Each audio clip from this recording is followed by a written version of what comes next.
We all remember our visits from Diana Perkovic, TV personality and blogger and writer and now political pundit, as she continues her tour, her drive, her Kerouac-like. On the road. She sent me a text and a photo already this morning. I know you're up and getting ready to go on the radio. It's a great photo. I visited DFW National Cemetery yesterday. First time and a very moving experience. Thought I'd share, have a terrific show. Wish I were there. Say hi to everyone, Diana. You weren't here Monday when she was here. I was not. Man, we covered a lot of great stuff. I bet. She was awesome Friday before I left. She was awesome Friday. She was even better Monday. And you've heard me, and this will make a little sense given the context, after I give the context. You've heard me talk about my trips to Dallas and how you see it. And I know I've told the story a million times, but God, it's just, I was going to say it's so brilliant, but it's so appropriate. You go to Dallas, you stand on a hill, you see work going on, you see construction, you see cranes, you see houses and offices being built. And I always say, what does Texas do that we don't in Louisiana? What does Texas do that we in Louisiana should start? And perhaps more important, what do we in Louisiana do that Texas doesn't, that maybe we ought to quit? Well, I reworded that for Diana on Monday when she was here talking about her former homeland of Canada. Toronto originally, now she lives in Tampa. She's a naturalized American citizen. And if you remember on Friday, and we covered just a little bit of it on Monday, when she had said, when I said, what was the tipping point for you to becoming when you said to yourself, I want to be American?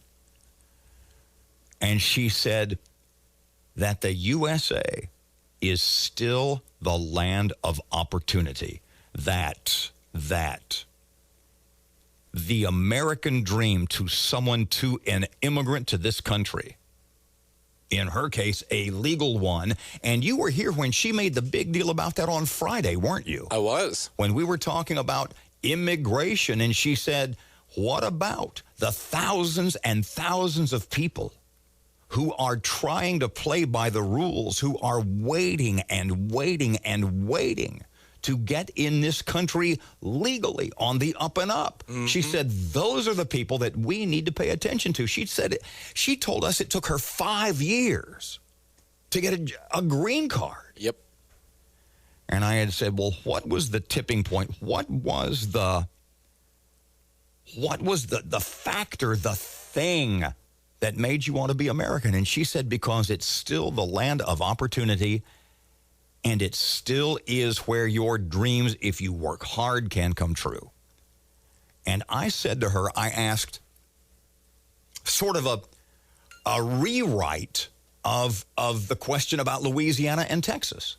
I said, so if America is still the land of opportunity, the American dream still exists.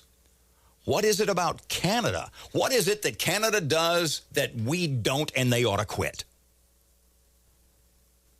And she said, there's so many rules and regulations and laws and the bureaucracy. She said, no matter what you think of the bureaucracy here in the USA, she said, compared to Canada, it's still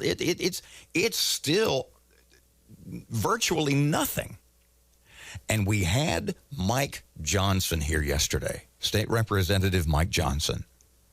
Remember on Friday when we talked about Canadian gun control? I've talked about how incredibly strict it is. Insane.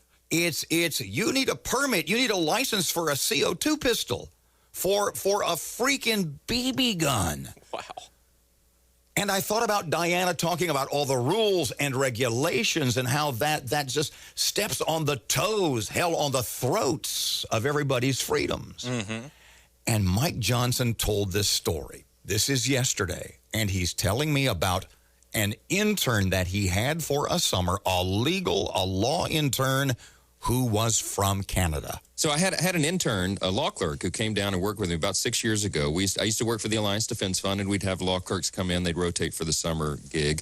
And we were doing religious liberty litigation. So we were defending the free speech of churches and conservative voices and the culture and the sanctity of human life and all the rest. And so I did the exit interview with this particular intern after the end of the summer. We had 2 that year, as we usually did.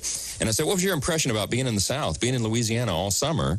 Because he hailed from Canada. And he said, well, the thing that struck me is how everybody's so open talking about religion. And I said, what do you mean by that? I mean, because you grew up in an evangelical household, you're a Christian family. He goes, yeah, but even in my house, we didn't even talk about religion around the dinner table, even with my family, and they were devout Christians. I said, what do you mean? Why? He said, because that's hate speech in Canada, and so it's become taboo in the culture, and they don't talk about religion and morality. Those are subjects that are off limits. And so what happens is it filters down even to the level of their own family. And so it's become taboo in the culture. They've totally removed it, pushed religion and morality over to a corner somewhere, and it leads to these kinds of absurdities. So not only do they have their no Second Amendment right in Canada, they don't even have a First Amendment right. They don't even have free speech anymore. What have we talked about a bunch of times? I showed you the article. I showed Aaron the article. Christianity, the new secondhand smoke. And I was thinking during that, when we were talking about the gun control deal, and we'll talk about this when we get back. We'll go to break in a second, 6:29. Today's AR-15, as proven by Canada, today's AR-15 is tomorrow's BB gun.